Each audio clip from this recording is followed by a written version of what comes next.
here? We believe he's Palestinian, and his grave is here in Palestine. All Palestinians feel they have a unique relationship with St. George. We believe he's our patron and intercessor. He prays for us. I resort to him on many occasions. Every time I feel depressed or in pain, I stand before St. George and ask him for help. He fulfills all my needs. Can you give me some examples of what St. George has done for people here? I witnessed personally something with my own eyes. In my own village, when St. George's Church was being built, a Christian lady went up to the top floor carrying drinks for the workers, you know, coffees and juice. When she reached the roof, she tripped on a piece of wood and fell 6 or 7 meters. Well, we thought she was dead, but she was alive and not even bruised. We asked her, "How are you? What happened?" She replied, "St. George protected me. As I was falling, I saw St. George. I saw him. He held and protected me." Where should I go to find out more about St. George in Palestine? You should go to the town of Al-Khadr. It's a town next to Beit Jala. It's a Muslim village, all of it, except for the monastery, which is Orthodox Christian. Go there and you will see how the Muslims defend and protect the abbey.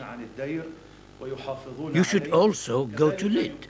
There you will find an old church named after St. George. Shukran.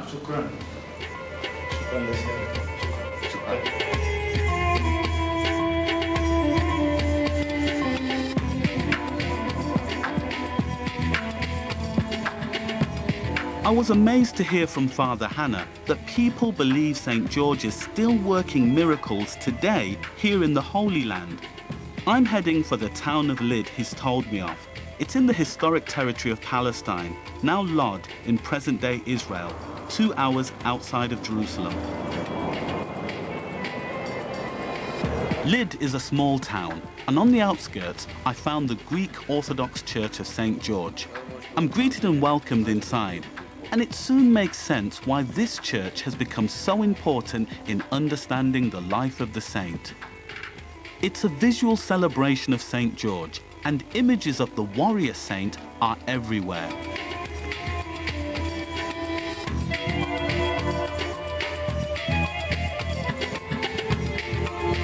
Next, I'm taken down into the crypt, deep beneath the church, and what I find is astonishing.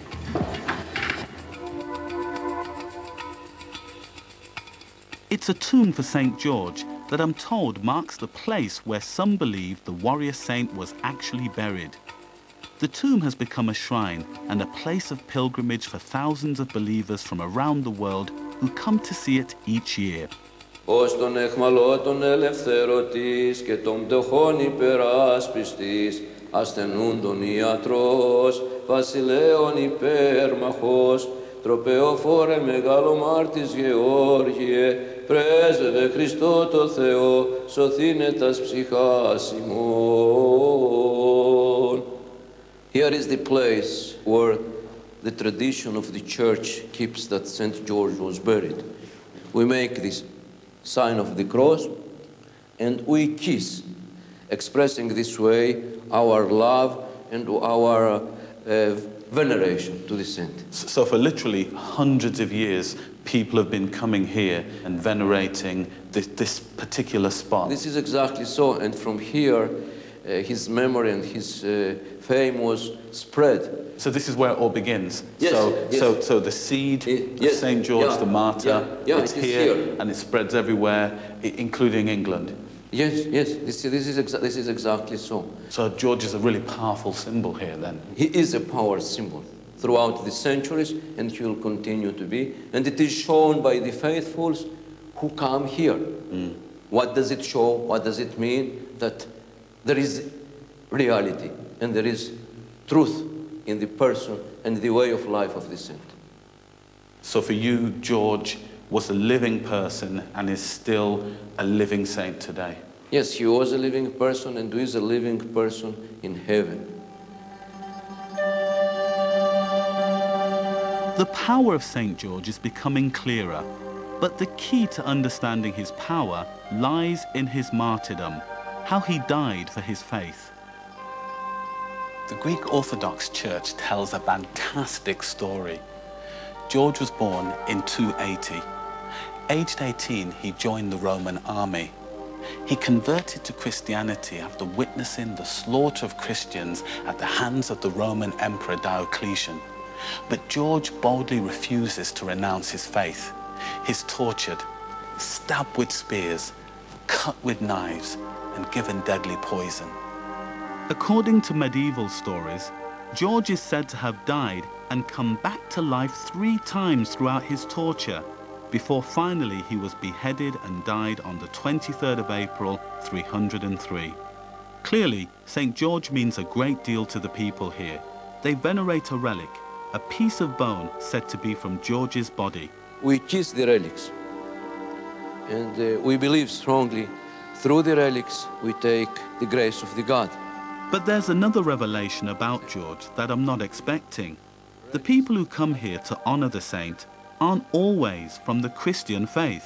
Orthodox and other Christians come, and also Muslims come. Muslims come as well? As well. And why do the Muslims come? The image of St. George is known and accepted to Muslims. And this is why in our area many churches are dedicated to St. George, because these churches this way were more tolerated and protected by Muslims.